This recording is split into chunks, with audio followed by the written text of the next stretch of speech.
গল্পের শুরুতেই আমরা ইয়ং মিন নাম করে একজন ট্যাক্সি ড্রাইভারকে দেখি। তবে সে কিন্তু একটা কলেজ স্টুডেন্ট। মিন তার দাদি আর মায়ের সঙ্গে থাকে। এই ট্যাক্সিটা আগে মিনের মাই চালাতো। তবে কিছু মাস আগে একটা বাইকে সে মিনের মাকে অনেক বাজেভাবে মেরে দিয়ে চলে যায়, যার কারণে এখন ঘরের যাবতীয় দায়িত্ব সব মিনের কাঁধে এসেই পড়েছে। তাই বাধ্য হয়ে সে কলেজ ছেড়ে তার দাদির দেখাশোনা করার জন্য এখন ট্যাক্সি চালানো শুরু করেছে। সকাল থেকে রাত পর্যন্ত সে ট্যাক্সি চালায়। আজকে সকালে মিনের ট্যাক্সিতে একজন যাত্রী এসে তাকে অনেক দ্রুত চালাতে বলে, কারণ সে তার মেয়েকে স্কুলে আনতে যাবে। এরপর মিন তাকে অনেক দ্রুত স্কুলে নিয়ে যায়। আর বাবা আর মেয়ের এরকম খুশি দেখে তো মিন নিজেও অনেক খুশি হয়ে যায়।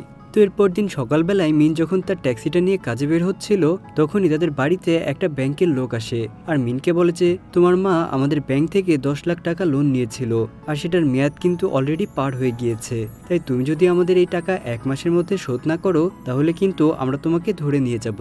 এটা শুনে তো মিনের মাথায় যেন আকাশ ভেঙে পড়ে। এরপর ওই দিন রাতের বেলায় মিন যখন ট্যাক্সি চালাচ্ছিল, তখন ট্যাক্সিতে একটা হরর ফিল্মে 3টা মেয়ে এসে ওঠে। তারা সবাই ভুতুরে মেকআপ করা ছিল। এরপর মিন তাদেরকে শুটিং স্পটে নামিয়ে দেয়। কিন্তু এরপর সে যখন ফিরে যাচ্ছিল, সে পেছনে ফিরে দেখে যে একটা মেয়ে তখনও ট্যাক্সির মধ্যেই বসা। মিন তখন ভাবে যে এ হয়তো শুটিং এর মেয়েদের সঙ্গেই ছিল, কিন্তু ঘুমিয়ে পড়ার কারণে নামতে ভুলে গিয়েছে। এজন্য মিন তাকে ডেকে ট্যাক্সি থেকে নামতে বলে। তবে অবাক করা ব্যাপার হলো, মেয়েটা কিন্তু গাড়ির দরজা না খুলেই গাড়ি থেকে বের হয়ে যায়। আর এটা দেখে তো মিনের অবস্থা পুরাপুরি খারাপ। মিন সামনে তাকাতেই দেখতে পায় যে ওই মেয়েটা একা একাই হেঁটে এগোচ্ছিল, কিন্তু সে আর খুব বেশি দূর এগোতে পারে না, কারণ মাত্র কয়েক সেকেন্ডের মধ্যেই সে আবার গাড়িতে ছিটকে এসে পড়ে। আর এই দশা দেখে মিন এতটাই ভয় পেয়ে যায় যে সে ওখানেই বেহুশ হয়ে পড়ে যায়। পরদিন সকালবেলায় যখন তার সেন্স ফিরে আসে, মিন ভাবে যে গতকাল রাতে হয়তো সে কোনো ভয়ঙ্কর স্বপ্ন দেখেছে। আসলে ভয় পাওয়ার তেমন কিছুই নেই। তবে এরপর যখন সে পাশে ছিটে তাকায়, সে দেখে মেয়েটা ওখানেই বসা। আর মেয়েটাকে দেখে তো মিন আবারও ভয় পেয়ে যায় আর ট্যাক্সি ছেড়ে দৌড় শুরু করে। তারপর সামনে একজন পুলিশ অফিসার দেখে মিন তার কাছে সাহায্য চেয়ে বলে যে, স্যার প্লিজ, আমার ট্যাক্সিটার ভেতরে কি যেন একটা আছে, একটু দেখবেন। আমার মনে হয় সেখানে একজন ভূত ঢুকেছে। এরপর অফিসার যখন ট্যাক্সিটা চেক করে, সে ওখানে কিছু দেখতে পায় না। তখন সে মিনকে জানায় যে, কই, এখানে তো কেউই নেই, আপনি শুধু শুধুই ভয় পাচ্ছেন। পুলিশের কাছ থেকে এই কথা শুনে মিন তো ভাবে তাহলে হয়তো আমি বিপদমুক্ত হয়ে গেছি। তাই খুশি মনে সে নিজের ট্যাক্সিতে গিয়ে বসে। আর ঠিক তখনই আবার সে ওই মেয়েটাকে দেখতে পায়। তার মানে বুঝতে পারছো বন্ধুরা, এই মেয়েটাকে শুধুমাত্র মিন একাই দেখতে পাচ্ছে। আর এই মেয়েটির নাম হলো জিওন। জিওন তখন মিনকে বলে যে, আপনি কি বলতে পারবেন আমি কে? আমি কিছুই মনে করতে পারছি না। মিন তখন বলে যে, তুমি কে? আমি কিছু জানি না, আর যেই হও না কেন প্লিজ আমার গাড়ি থেকে নামো। কিন্তু জিওন তো কোনোভাবে এখান থেকে কোথাও যেতেই পারছিল না। সে যতবারই ট্যাক্সি থেকে নেমে দূরে যাওয়ার চেষ্টা করে, আবারও কোনো একটা কারণে ট্যাক্সির মধ্যে ছিটকে এসে পড়ে যায়। এজন্যই মিন বাধ্য হয়ে জিওনকে সাথে নিয়ে ট্যাক্সি চালাতে শুরু করে। তবে জিওন ট্যাক্সিতে থাকার কারণে সব প্যাসেঞ্জাররা খুবই বিরক্ত হচ্ছিল, এমনকি বেশিক্ষণ থাকতেও পারছিল না। তাদের কেমন যেন অদ্ভুত ফিলিংস হচ্ছিল।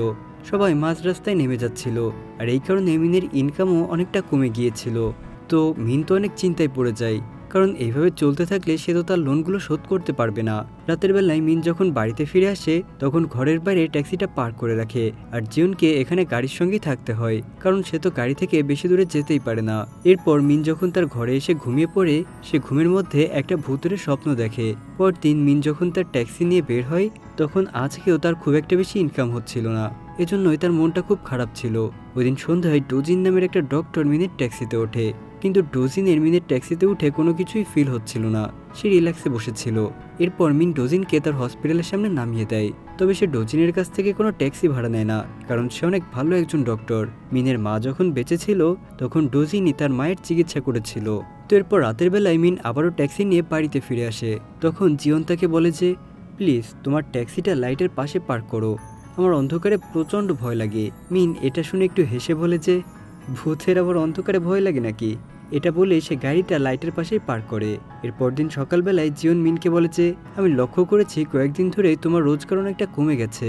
এজন্য আমরা একটা কাজ করতে পারি, আমি সামনের সিটে তোমার পাশেই বসবো, আর প্যাসেঞ্জারকে তুমি পেছনের সিটে উঠাবে। এরপর প্ল্যান মোতাবেক তারা সেইভাবেই কাজ করতে শুরু করে।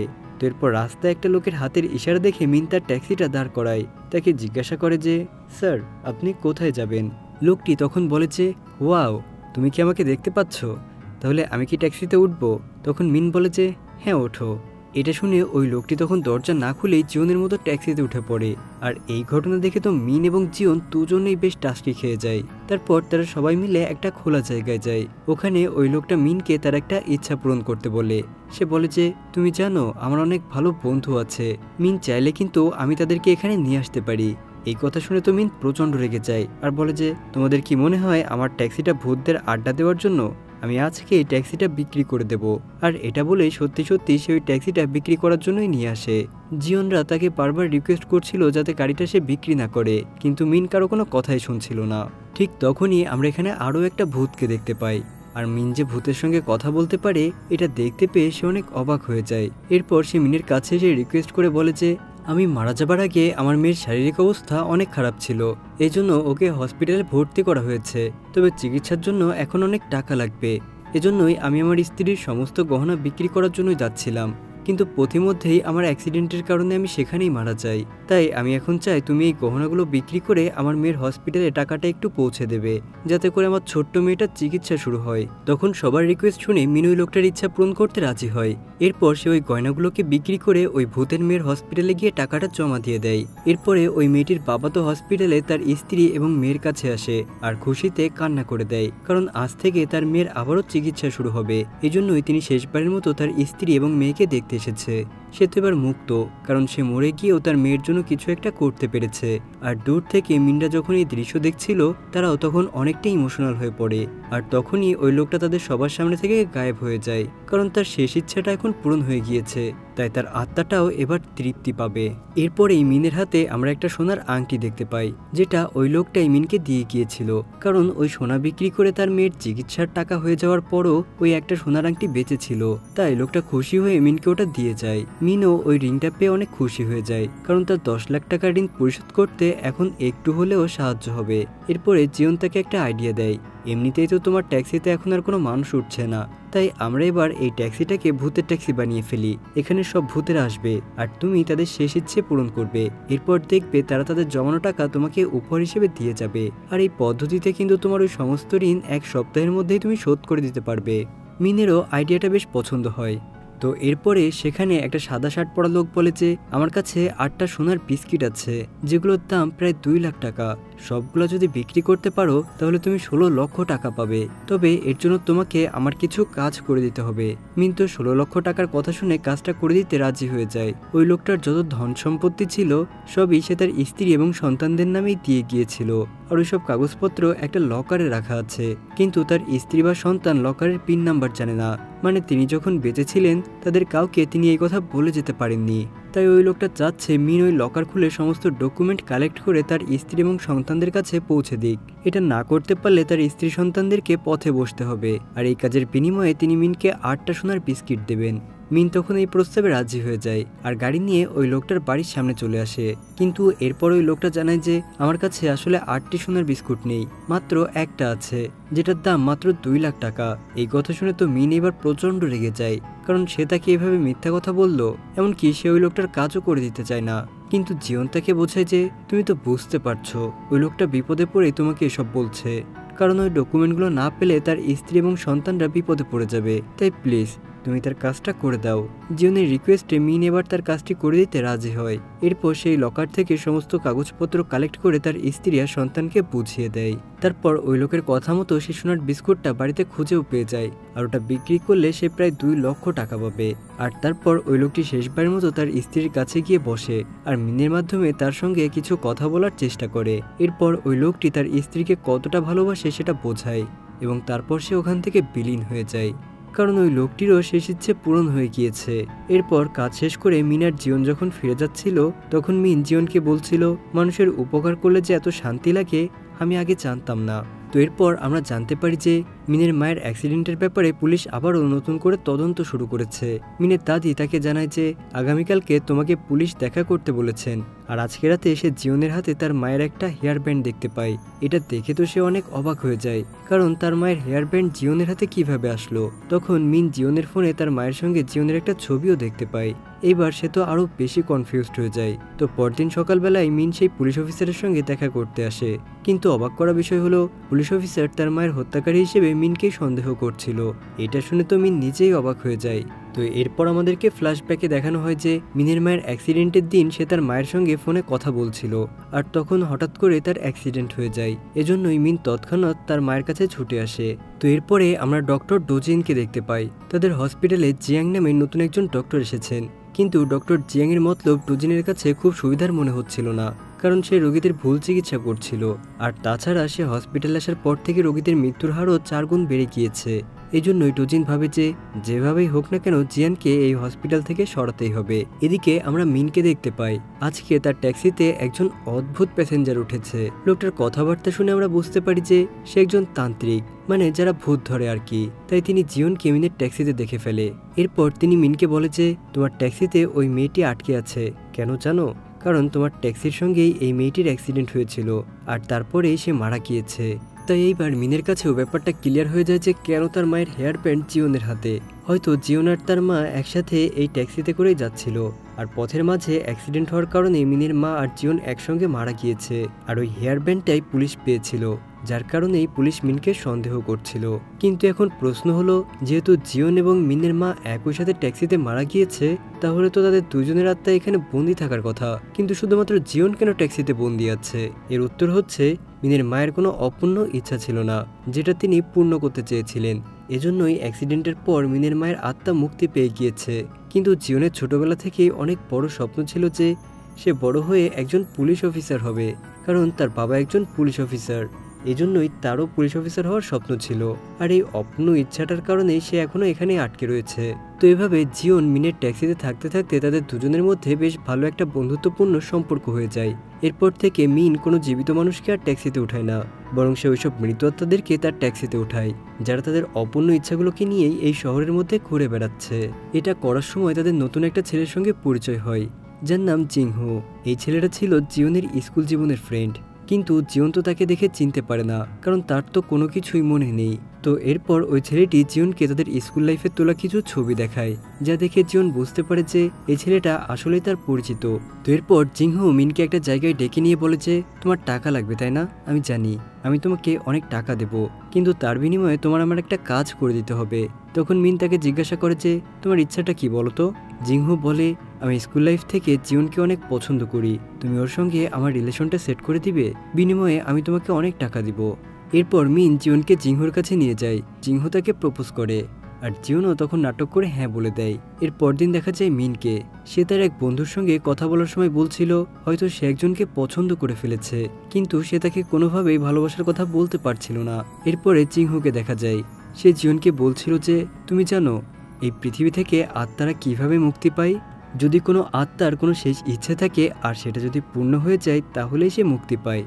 আর দ্বিতীয়টি হচ্ছে, যদি আত্মাটা কাউকে ভালোবাসতে শুরু করে আর সে ভালোবাসার মানুষের সঙ্গে আবারও ভালো মুহূর্ত তৈরি করে, তাহলে ওই আত্মাটা মুক্তি পেয়ে যায়। তারা দুজন যখন ওখানে কথা বলছিল, ঠিক তখনই মিন সেখানে চলে আসে, আর সঙ্গে সঙ্গেই দেখা যায় যে জিংহো মিনের সামনে থেকে গায়েব হয়ে যায়। এটা দেখে জিওনও বুঝতে পারে যে সে যদি কাউকে ভালোবাসে তাহলে সেও জিংহোর মতো এরকম গায়েব হয়ে যাবে। এখানে যদিও মিন আর জিওনের দুজনেরই একে অপরের প্রতি ভালোবাসার জন্ম নিয়েছিল, তারা একে অপরকে পছন্দ করতে শুরু করেছে, কিন্তু তা সত্ত্বেও জিওন এবার একটু পিছিয়ে যায়, কারণ তারা যদি একবার প্রেমিক প্রেমিকার মতো সময় কাটাতে শুরু করে তাহলে সে মিনের সামনে থেকে গায়েব হয়ে যাবে। এদিকে আমাদেরকে সেই দুজন পুলিশ অফিসারকে দেখানো হয়, যারা মিনের মা এবং জিওনের সেই অ্যাক্সিডেন্টের ব্যাপারে ইনভেস্টিগেশন করছিল। তবে অনেক খোঁজাখুঁজির পরও তারা কোনো ভালো ক্লু পাচ্ছিল না। এজন্যই তারা তাদের সিনিয়র অফিসারদের কাছে জানায় যে আমাদের এই কেসটি বন্ধ করে দেওয়া উচিত, আর এটাকে সাধারণ একটা অ্যাক্সিডেন্ট হিসেবেই দেখা উচিত। কিন্তু তাদের ওই সিনিয়র অফিসার এত সহজে কেসটি ক্লোজ করে দিতে চায় না। আর এই অফিসারটার নাম হলো মিস্টার কেন। আর এই পুলিশ অফিসারটা কিন্তু জিওনের বাবা, তাই তিনি তো অবশ্যই চাইবেন তার মেয়ের অ্যাক্সিডেন্টের ঠিকঠাক তদন্ত হোক। এরপরই আমরা একটা অদ্ভুত ঘটনা দেখতে পাই। জিওনের বাবা আসলে তার মেয়ের লাশটা এখনো কোমায় রেখে দিয়েছে, যাতে করে সে তার মেয়েকে বাঁচিয়ে তুলতে পারে। এমনকি সে মাঝে মাঝে তার মেয়েকে এখানে দেখতে আসে আর একা কিছুক্ষণ সময় কাটিয়ে যায়। অন্যদিকে দেখা যায় যে আজকে মিন আর না পেরে জিওনকে তার ভালোবাসার কথাটা জানিয়ে দেয়। জিওনও তো মিনকে অনেক পছন্দ করে, কিন্তু সে যদি একবার হ্যাঁ বলে দেয় তাহলে সে গায়েব হয়ে যেতে পারে। এই জন্যই সে নিজের ফিলিংস মনের মধ্যে চাপা রেখে বলে যে ভূত আর মানুষের মধ্যে কখনো ভালোবাসা হতে পারে না, তাই আমি তোমাকে কোনোভাবেই ভালোবাসতে পারবো না। এটা শুনে তো মিনের অনেক খারাপ লাগে, কিন্তু তবুও সে চুপ চুপচাপ এটা মেনে নেয় আর জিওনের সামনে কিছুই বলে না। এরপর ওই দিন রাতের বেলায় মিন আর জিওন যখন একটা ব্রিজের কাছে দাঁড়িয়েছিল তখন সেখানে ডোজেন তার গার্লফ্রেন্ডকে নিয়ে আসে। ডক্টর ডোজেনকে দেখে তখন জিওনের একটা স্মৃতি চোখের সামনে স্পষ্ট ভেসে ওঠে। তার মনে হতে শুরু করে যে সেই লোকটাকে চেনে। তাই সেবার মিনকে বলে যে আমার মনে হচ্ছে আমি এনাকে কোথাও একটা দেখেছি, তাকে আমার ছবিটা দেখাও তো, দেখো তো সে আমাকে চিনতে পারে কিনা। এরপর মিন জিওন আর তার মার সঙ্গে যেই ছবিটা ছিল ওটা বের করে ডক্টর ডোজিনকে দেখায়। ছবিটা দেখে ডোজিন প্রথমে না চেনার ভান ধরলেও পরে বলে যে তোমার মা আর এই মেয়েটার মৃত্যু একদিনেই হয়েছে আর তার চিকিৎসার জন্য আমার হসপিটালেই এটাকে আনা হয়েছিল। এইবারে মিন পুরোপুরি শিওর হয়ে যায় যে তার মা আর জিওনকে কেউ একদিনে এই জায়গায় অ্যাক্সিডেন্ট করে মেরে ফেলেছে। কিন্তু কে সেই ব্যক্তি যে কিনা জলজ্যান্ত দুইটা মানুষকে মেরে ফেলেছে? তা এখন মিন আর জিওনের কাজ হলো ওই লোকটাকে খুঁজে বের করা। এরপরে তারা ওই জায়গাটায় চলে আসে যেখানে তার মা আর জিওনের অ্যাক্সিডেন্ট হয়েছিল। এখানে আসার পর আরও একটা মৃত মানুষের সঙ্গে মিনদের দেখা হয়। সে মিনকে বলে যে তোমার মায়ের অ্যাক্সিডেন্ট কে করিয়েছে সেটা আমি জানি, কারণ অ্যাক্সিডেন্টের পর সে লাশ ফেলে তাড়াতাড়ি পুলিশ আসার আগেই পালিয়ে গিয়েছিল। এরপরেই মিন তাকে জিজ্ঞাসা করে যে তাহলে বলো কে এই কাজ করেছে। তখন ওই লোকটি বলে যে আমি তোমার মায়ের হত্যাকারীকে খুঁজে বের করতে তোমাকে হেল্প করব, কিন্তু তার বিনিময়ে তোমারও আমাকে একটা কাজ করে দিতে হবে। মিন এই শর্তে রাজি হয়ে যায়। পরদিন তারা যখন ওই লোকটার সঙ্গে দেখা করে সে তখন মিন আর জিওনকে তার শেষ ইচ্ছার কথা বলে। আসলে সে যখন বেঁচে ছিল তখন এত পরিমাণ কাজে ব্যস্ত থাকতো যে সে তার মা মরা মেয়েটাকে একটুও সময় দিতে পারেনি। এজন্য প্রায় সময়ই তার মেয়ে তার উপর অভিমান করে থাকতো আর তাই একবার তিনি তার মেয়ের কাছে বাবা হিসেবে ক্ষমা চাইতে চান। এরপরে মিনরা চলে যায় তার মেয়ের কাছে। তার মেয়ে এখন অনেক বড় হয়ে গিয়েছে। মিন যখন তার মেয়ের কাছে গিয়ে তার বাবার কথা বলে সে তো প্রথমে রাগে শুনতেই চায় না, কারণ ছোটবেলার কষ্ট সে এখনো ভুলতে পারেনি। কিন্তু মিন তার মেয়েকে অনেক বুঝিয়ে বলে যে তোমার বাবা তার কাজের জন্য অনেক বেশি লজ্জিত আর এখন তিনি তোমার কাছে ক্ষমা চাইতে চান। তুমি কি জানো সে তোমার পাশে দাঁড়িয়ে আছে এখন? কিন্তু তার মেয়েটি যেহেতু সায়েন্স ব্যাকগ্রাউন্ডের ছিল তাই সে সব আত্মা বা ভূতে বিশ্বাস করতো না, এজন্য সে মিনের কথায় একটু পাত্তা দেয় না। তো এইবার ওই লোকটা মিনকে তার মেয়ের ছোটবেলার কিছু কথা বলেন, যেমন সে ছোটবেলায় আকাশের দিকে তাকিয়ে থাকতো তার মাকে খোঁজার জন্য। আর এইসব কথা শুনে তো মেয়েটা সত্যি সত্যি বিশ্বাস করে যে তার বাবা হয়তো তার পাশে দাঁড়িয়ে আছে, কারণ মিন এইসব কথা কোত্থেকে জানবে। এরপর ওই লোকটি তার মেয়ের কাছে অনেক ক্ষমা চায়। সে বলে যে আমি তোমার জন্য মন থেকে দোয়া করি, তুমি যে নিজেকে একা একা প্রতিষ্ঠিত করে ফেলেছ এটা দেখে আমি অনেক খুশি হয়েছি, তাই পারলে আমাকে ক্ষমা করে দিও।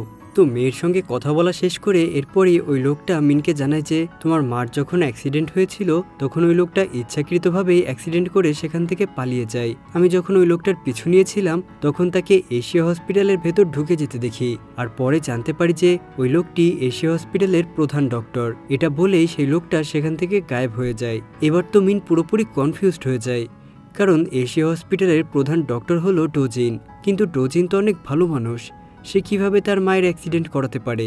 কিন্তু এরপরও সে ওই দুজন পুলিশের কাছে যায় যারা তার মায়ের অ্যাক্সিডেন্টের ব্যাপারে ইনভেস্টিগেশন করছিল। সে তাদেরকে বলে যে আমার ডোজিনের উপর সন্দেহ হয়, কিন্তু ওই দুই পুলিশ অফিসার মিনের কথা বিশ্বাস করে না, কারণ তারাও জানে ডক্টর ডোজিন অনেক ভালো মানুষ। তাছাড়া তিনি এই শহরের স্বনামধন্য একজন ডক্টর, তার পক্ষে এই কাজ করা ইম্পসিবল। যেহেতু অফিসাররা মিনের কোনো কথাই বিশ্বাস করে না তাই মিন এবার সেখান থেকে রাগ করে বেরিয়ে সেই সিনিয়র অফিসার মিস্টার কেনের সঙ্গে দেখা করে। জিওন তো বাড়িতে আসার পর পুরো অবাক হয়ে যায়, কারণ মিস্টার কেন কিন্তু তার বাবা। সে মিনকে বলে যে তুমি তো আমার বাবার কাছে এসেছো। তাই মিন এইবার তার বাবাকে সেই ছবিটা দেখিয়ে বলে যে আমি আপনার মেয়ের বন্ধু আর আমার সন্দেহ হচ্ছে আপনার মেয়ের হত্যাকারী ডক্টর ডোজিন। মিস্টার কেন এই কথা শুনে এবার ডোজিনের ওপরে ইনভেস্টিগেট করার সিদ্ধান্ত নেয়। এদিকে আমরা ডক্টর ডোজিনকে দেখতে পাই, সে একটা অ্যাক্সিডেন্ট করা মহিলার চিকিৎসা করছিল। তখন হঠাৎ করে সে সবাইকে বাইরে যেতে বলে, কারণ সে একাই এই মহিলার চেক আপ করবে। সবাই যখন বাইরে চলে যায় এবার আমরা ডোজিনের আসল রূপটা দেখতে পাই। সে ট্রিটমেন্টের নাম করে মহিলাটিকে সেখানে মেরে ফেলে আর ওই মহিলার শরীর থেকে দামি দামি অর্গান যেমন কিডনি, লিভার, হার্ট এগুলো সবই বের করে ফেলে। এর কিছুক্ষণ পর যখন ওই মহিলাটির মেয়ে ভেতরে আসে তখন ডোজিন তাকে জানায় যে আপনার মা মারা গিয়েছে। আর পরদিন আবার নাটক করে ওই মহিলাটির ফিউনারেলে যায় আর সবাইকে দেখায় যে সে কতটা ভালো মানুষ। তখন এখানে মিন আর জিওনও আসে, কারণ তারা তো আগে থেকেই ডোজিনকে সন্দেহ করছিল। এরপর মিনরা যখন ওখান থেকে বেরিয়ে আসে তখন সেই মহিলার আত্মায় সে মিনদের সামনে দাঁড়ায় আর তাকে বলে যে আমি কিন্তু নর্মাল ওয়েতে মারা যায়নি, ডক্টর ডোজিন আমাকে মেরে ফেলেছে, এমনকি আমার শরীর থেকে সব দামি দামি অর্গানগুলো বের করে নিয়েছে। এবার তো মিন আর জিওন পুরোপুরি শিওর হয়ে যায় যে ভালো মানুষের অন্তরালে ডোজিন একজন কুৎসিত মানুষ। আসলে সেই মিনের মা আর জিওনকে অ্যাক্সিডেন্ট করে মেরে ফেলেছে, কিন্তু কেন সেই কাজটা করলো? তো এই মহিলার শেষ ইচ্ছে ছিল তিনি তার মেয়ের সঙ্গে গাড়িতে করে লং ড্রাইভে কোথাও একটা ঘুরতে যাবেন। মিন যখন তার শেষ ইচ্ছেটি পূরণ করে দেয় তখন ওই মহিলাটির আত্মাও মুক্তি পেয়ে যায়। এরপর মিন জিওনকে নিয়ে চলে যায় ডোজিনের বাড়ির সামনে, কিন্তু ডোজিনের বাড়ির সামনে সিসি ক্যামেরা থাকায় সে ভেতরে বসেই দেখতে পাচ্ছিল মিন তার উপর নজর রাখছে। তখন ডোজিন সন্দেহ করতে শুরু করে যে মিন হয়তোবা তার ব্যাপারে জানতে পেরেছে। এজন্য সে মিনকে পরীক্ষা করার জন্য ওই দিন রাতের বেলায় নিজেই চলে যায় তার বাড়িতে। মিন তো তাকে দেখে পুরোপুরি চমকে যায়। আর একটু পর দেখা যায় ডোজিন মিনকে পেছন থেকে তার মাথায় আঘাত করে তাকে আস্তানায় নিয়ে যায়। যেহেতু মিন তার ব্যাপারে সবকিছুই জেনে গিয়েছে, তাই সে এখন মিনকে মেরে তার শরীর থেকে সব দামি দামি অর্গানগুলো বের করে সেগুলোকে বিক্রি করে দেবে। তবে এখানে মিনের সঙ্গে তো জিওনও ছিল, কিন্তু ডোজেন তো আর জিওনকে দেখতে পারছিল না। এরপরই ডোজেন হাসতে হাসতে মিনকে বলে যে তুমি কত বোকা, এতদিন ধরে তুমি তোমার মায়ের খুনিকে খুঁজে যাচ্ছ। এটা শুনে মিন জিজ্ঞাসা করে যে আমার মাকে তুমি কেন মেরেছ? আমার মা তোমার কি ক্ষতি করেছিল? এরপরেই ফ্ল্যাশব্যাকে আমাদের দেখানো হয় ওই দিন সকালবেলায় মিনের মা যখন ট্যাক্সি নিয়ে বের হয়েছিল তখন প্রথম যেই প্যাসেঞ্জারটি তার গাড়িতে উঠেছিল সে ছিল জিওন। সে মিনের মায়ের ট্যাক্সিতে করে একটা হসপিটালে যাচ্ছিল। এরপরে জিওন মিনের মাকে বলে যে আপনি এখানে একটু ওয়েট করেন, আমি হসপিটাল থেকে ফিরে আসছি। কিন্তু সে তো আর এটা জানতো না যে এখানে তার জন্য কত বড় বিপদ অপেক্ষা করছে। ওই হসপিটালে সে গিয়েছিল ডোজেনের কাছে ট্রিটমেন্ট নিতে, কারণ সে তার পায়ে একটু ব্যথা পেয়েছিল। কিন্তু ডোজেনের ওই দিন ফ্রেশ অর্গানের দরকার ছিল, তাই সে কাউকে না পেয়ে প্রথমে জিওনকেই একটা ইঞ্জেকশন দিয়ে মেরে ফেলতে চায়। এমনকি সে এত বড় সাইকো ছিল যে জিওন কিভাবে মারা যাচ্ছিল এটাও তার ফোনে ভিডিও করে রাখে, কারণ পরবর্তীতে সে যখন এই ভিডিওগুলো দেখতো সে অনেক মজা পেত। তো এরপরে কোনো মতে জিওন তাকে ধাক্কা দিয়ে নিচে চলে আসে, আর নিচে তো মিনের মা তার জন্য ট্যাক্সি নিয়ে অপেক্ষা করছিল। ডোজিন তখন ভাবে যে যদি কোনোভাবে জিওন বেঁচে যায় আর বাইরে গিয়ে তাদের সব কথা বলে দেয় তাহলে সে অনেক বড় সমস্যায় পড়ে যাবে। এজন্যই জিওনকে কোনোভাবেই বাঁচতে দেওয়া যাবে না। এদিকে জিওন তো কোনো মতে মিনের মায়ের ট্যাক্সিতে উঠে দ্রুত গাড়ি চালিয়ে এখান থেকে যেতে বলে। তখনই ডোজেন সামনে থেকে আরেকটি গাড়ি নিয়ে এসে জিওনকে আর মিনের মাকে অ্যাক্সিডেন্ট করিয়ে সেখানেই মেরে ফেলে। তো এরপর ডোজিন মিনকে মেরে ফেলার প্রস্তুতি নিতে শুরু করে, কিন্তু ঠিক তখনই সেখানে মিস্টার কেন চলে আসে, কারণ মিন মিস্টার কেনকে আগে থেকেই তার ফোনটা ট্র্যাকিং করতে বলেছিল। যেহেতু মিনকে অনেকক্ষণ ধরেই পাওয়া যাচ্ছিল না, তাই সে ট্র্যাকিং করতে করতেই এখানে চলে এসেছে। আর শেষ পর্যায়ে মিনও মৃত্যুর হাত থেকে বেঁচে যায়। পরদিন জিওনের বাবা মিস্টার ডোজেনকে অ্যারেস্ট করে থানায় নিয়ে আসেন, কিন্তু তার বিরুদ্ধে তেমন কোনো প্রমাণই ছিল না, কারণ সে খুন করা সিসিটিভি ফুটেজগুলো আগে থেকে ডিলিট করে দিয়েছিল। এমনকি তার ফোনে যে ভিডিওগুলো ছিল সেগুলো সে আগে থেকে ডিলিট করে দেয়। তাই কোনো ভালো প্রমাণ না পাওয়াতে পুলিশ বাধ্য হয়ে ডোজেনকে ছেড়ে দেয়। থানা থেকে বের হয়ে ডোজেন আবারও মিনকে মারার পরিকল্পনা করে। এক পর্যায়ে তো ডোজেন মিনকে খুঁজে পেয়েই মারা শুরু করে। তখন তাদের মধ্যে আবার হাতাহাতি শুরু হয়ে যায়, আর তখন সেখানে জিওনও চলে আসে। তবে আশ্চর্যের বিষয় হলো ডোজেন কিন্তু এখন জিওনকে দেখতে পাচ্ছে। জিওনকে চোখের সামনে দেখে সে তো অনেক ভয় পেয়ে যায়। সে ভাবে মরা মানুষ আবার এখানে কিভাবে আসলো। আর তখন সেখানে এক এক করে সব আত্মারাই আসতে শুরু করে যাদেরকে ডোজেন মেরে ফেলেছিল। এরপর ওইসব আত্মারা মিলে ডোজেনকে খুব বাজেভাবেই সেখানে মেরে ফেলে। এরপর দেখা যায় জিওনের আত্মা আস্তে আস্তে গায়েব হয়ে যাচ্ছে, আর একটু পরেই সারা জীবনের জন্য মিনের চোখের সামনে থেকে জিওন গায়েব হয়ে যায়। হঠাৎ করেই এভাবে জিওনের আত্মা তার সামনে থেকে গায়েব হয়ে গিয়েছে এটা বুঝতে পেরে মিন অনেক কান্নাকাটি করতে থাকে। অন্যদিকে ঘটে যায় আর একটা মিরাকেল। জিওনের বাবা যে লাশটাকে কুমায় রেখেছিল তার মধ্যে প্রাণ ফিরে এসেছে, অর্থাৎ আমাদের জিওন এখন আবার বেঁচে গিয়েছে। এরপর দিন মিন এসে জিওনের বাবাকে সবকিছুই খুলে বলে যে এতদিন আপনার মেয়ের আত্মা আমার সঙ্গেই ছিল, কিন্তু গতকাল রাতে আমি তাকে হারিয়ে ফেলেছি। এটা বলেই সে ওখানে কান্না করে দেয়। তখন জিওনের বাবা বলে যে আমার সঙ্গে চলো, আর এরপরেই সে মিনকে জিওনের কাছে নিয়ে যায়। জিওনকে জীবিত দেখে তো মিন অনেক খুশি হয়ে যায়। জিওন এখনো বেশ অসুস্থ, তাই তাকে অক্সিজেন মাস্ক দিয়ে রাখা হয়েছে। তবে আশা করা হচ্ছে যে কিছুদিনের মধ্যেই সে পুরোপুরি সুস্থ হয়ে যাবে। এর বেশ কিছুদিন পর দেখা যায় যে জিওন এখন পুরোপুরি সুস্থ হয়ে গিয়েছে, আর সে আর মিন এখন বেশ সুন্দর সময়ও কাটাচ্ছে। আর ফাইনালি সে মিনকে জানিয়ে দেয় যে সেও মিনকে অনেক ভালোবাসে। এরপর তারা সন্ধ্যায় যখন ওই ট্যাক্সিটা নিয়ে বের হয় তখন তাদের ট্যাক্সিতে একটা মহিলা ওঠে। তবে ওই মহিলাটা কিন্তু দরজা খুলে ওঠে না, মানে সেও একটা ভূত ছিল। আর ওই মেয়েটা যখন বুঝতে পারে যে মিন ভূতদেরকে দেখতে পায় তখন সেও মিনের কাছে তার শেষ ইচ্ছের কথা বলে। আর মিনও তখন জিওনকে সাথে নিয়ে বেরিয়ে যায় ওই মহিলাটার শেষ ইচ্ছে পূরণ করতে। আর এমন একটা সুন্দর মোমেন্টের মাধ্যমে আমাদের আজকের সুন্দর মুভিটির গল্পটাও এখানে শেষ হয়ে যায়। তো বন্ধুরা, আমাদের আজকের গল্পটা তোমাদের কাছে কেমন লেগেছে অবশ্যই কমেন্ট করে জানাতে ভুলবে না কিন্তু। আল্লাহ হাফেজ।